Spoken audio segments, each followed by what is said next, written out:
아, 네. 매일 붙어 다니는 친구들이 이제는 자주 못 보는 겁니다. 그리고 연애도 시작해가지고 각자. 네.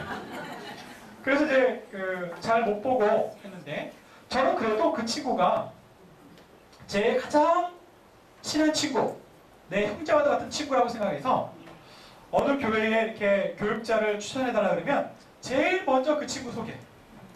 최고의 목회작가입니다. 최고의 사람이다. 그리고 이제 그 정도로 이제 그 학교가 서로 달라도 떠나 있어도 그렇게 이제 생각을 했습니다. 그리고 그렇게도 했고요.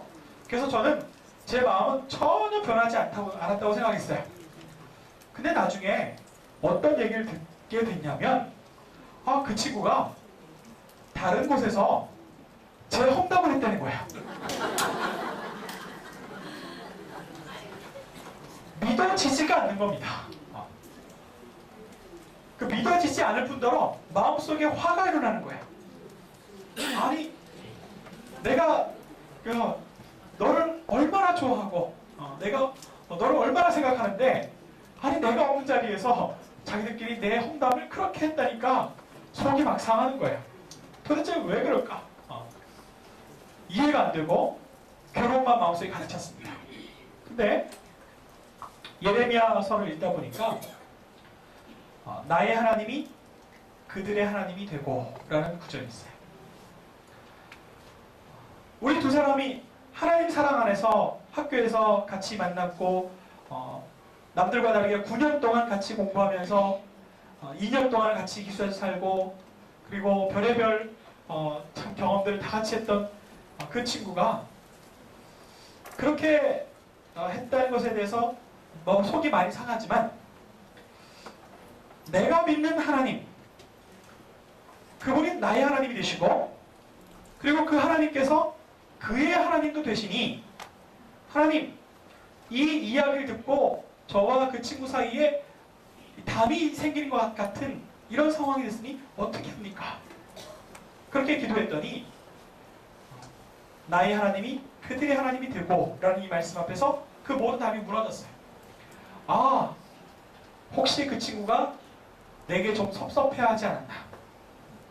학교가 달라졌더니 좀 뜸하게 만나고, 또 학교가 달라졌더니 다른 곳에 다닌다고 혹시 마음이 좀 멀어져 있는 것은 아닌가 해서 혹시 섭섭해하고 있지는 않을까 하는 생각이 머릿속에서 딱 떠오르는 거예요.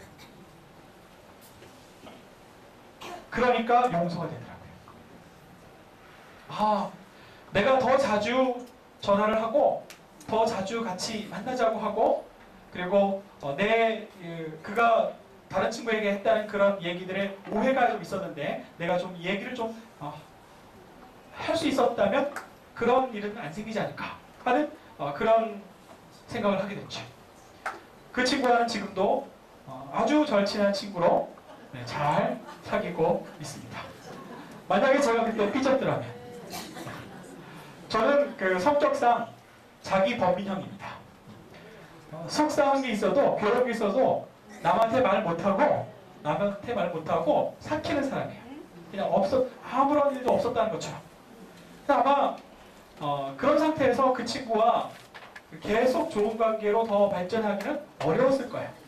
그런데 나의 하나님이 그의 하나님이 되고, 우리 하나님 사랑 안에서 서로 자랐던 그 모든 소중했던 추억들을 떠올리고 생각하니까, 어디서 나를 험담했다는 그 얘기가 혹시 우리 자주 못 만나서 좀 섭섭해하거나, 아니면 그 부분을 오해하고 있었는데 내가 충분히 이야기하지 못해서 그랬겠구나 라는 걸로 그냥 쉽게 가더라 이거죠. 그래서 우리에게 용서라는 경험이 필요할 때는 우리 하나님 앞에 통찰력을, 은혜를 구해야 됩니다. 우리가 미처 깨닫지 못하는 게 있다면 깨닫게 해달라고. 깨닫는 순간이요, 용서가 오고 자시고 없습니다.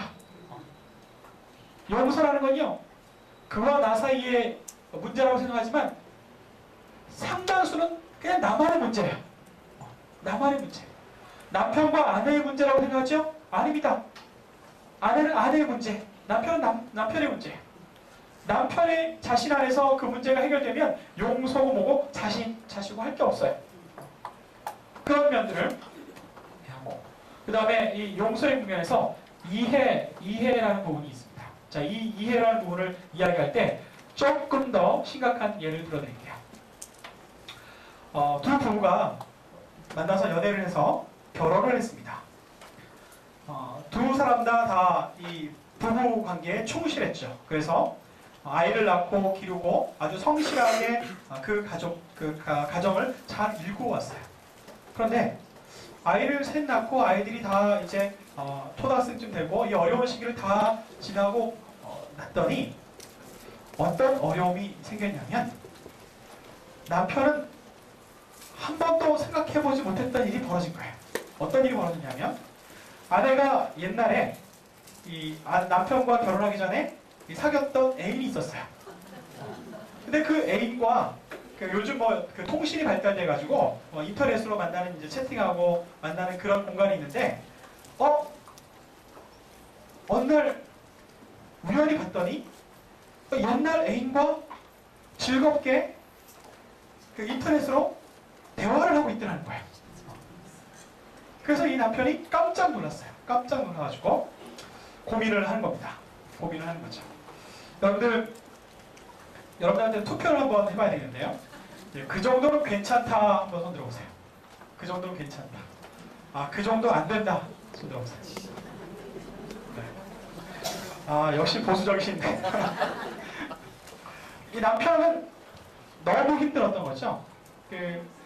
아내가 자기와 대화하는 그 수보다 그 옛날 애인과 대화하는 빈도가 훨씬 더 높은 거예요. 그리고 시간이 점점 더 지나니까 급기야 옛날에 아름다웠던 추억들과 또 옛날에 이제 헤어지게 됐던 그 어떤 뭐 이렇게 사소한 것들에 대해 서로 사과하고 그러다가 서로 사랑 한다는 얘기까지 하는 거죠. 그래서 깜짝 놀라서 대판 싸움이 붙었습니다. 근데 이 아내는 이해를 못하는 거죠. 내가 그 사람하고 다시 만나는 것도 아니고 만난 적도 없고 아무런 관계도 없다. 근데 남편은 용납이 안 된다고 합니다. 그래서 서로 이제 둘이 이렇게 신나게 이제 싸우다가 합의를 봤어요. 합의를 봤는데 당신이 이렇게 기분 나쁘면 그 인터넷으로 서로 연락 안 하겠다. 그렇게 이제 딱 합의를 봤죠. 그래서 남편은 그렇게 생각하고 안심을 하고 또 이제 일상생활을 하는데 한 2달, 3달 지나서 또 딱 걸린 거예요. 분명히 끊었다고 얘기해놓고 또 옛날 그 애인과 또 이렇게 그 아주 친근한 그 대화를 나누는 모습을 보고 눈이 뒤집어지는 겁니다. 눈이 뒤집어지는 겁니다. 자, 이번에도 설문조사를 해야 되겠네요. 자, 아까 한 번쯤은 그래도 봐줄 수 있는데 두 번째는 안 된다. 네, 다수시네. 네. 그 정도는 괜찮다. 네, 그 정도는 괜찮다. 네. 편이 아무도 없으시네. 네.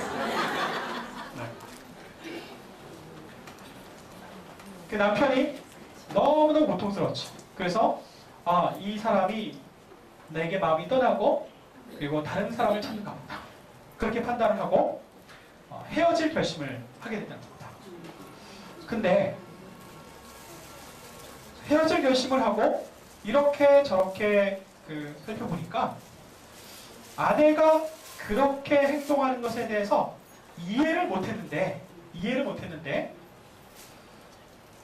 좀 더 생각하고 다른 사람들과 여러 가지 이제 자문을 구하는 통해 아내가 그렇게 했던 것에 대해서 이해할 만한 부분이 생겼다는 거예요.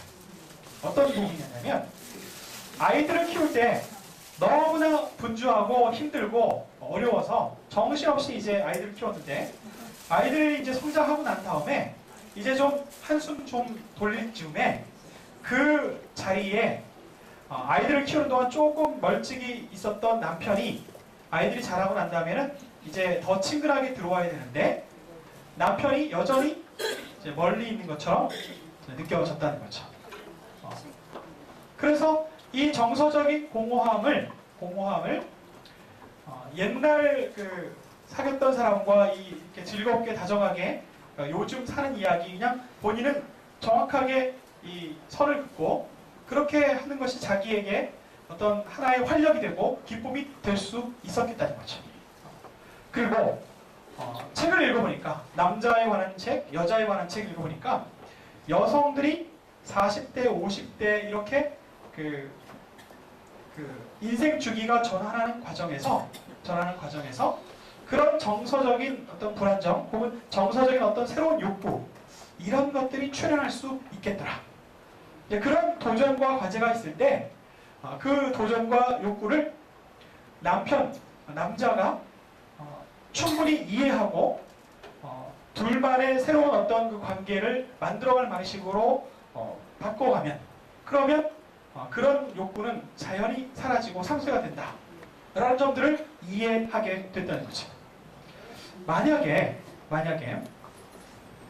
그런 점들을 이해하지 못하게 되면 어떻게 될까요? 네. 방법이 없는 거죠? 네.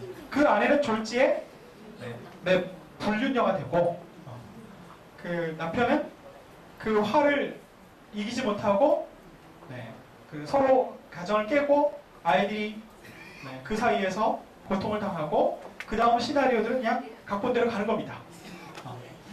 이런 면들이 있는데 첫 번째는 하나님 앞에 구할 때 우리가 얻을 통찰력이 필요하다.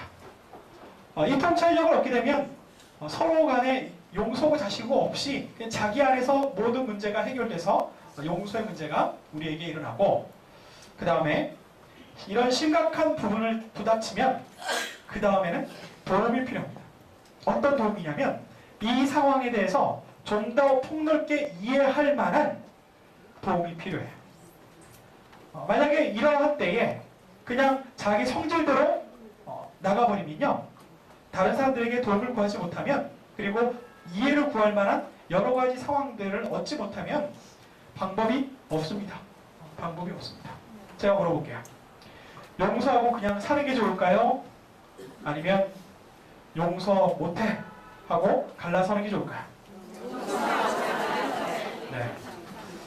근데 아까는 왜 용서하면 안 된다고 하셨어요? 네, 금방 바뀌시네. 좀 더 나가서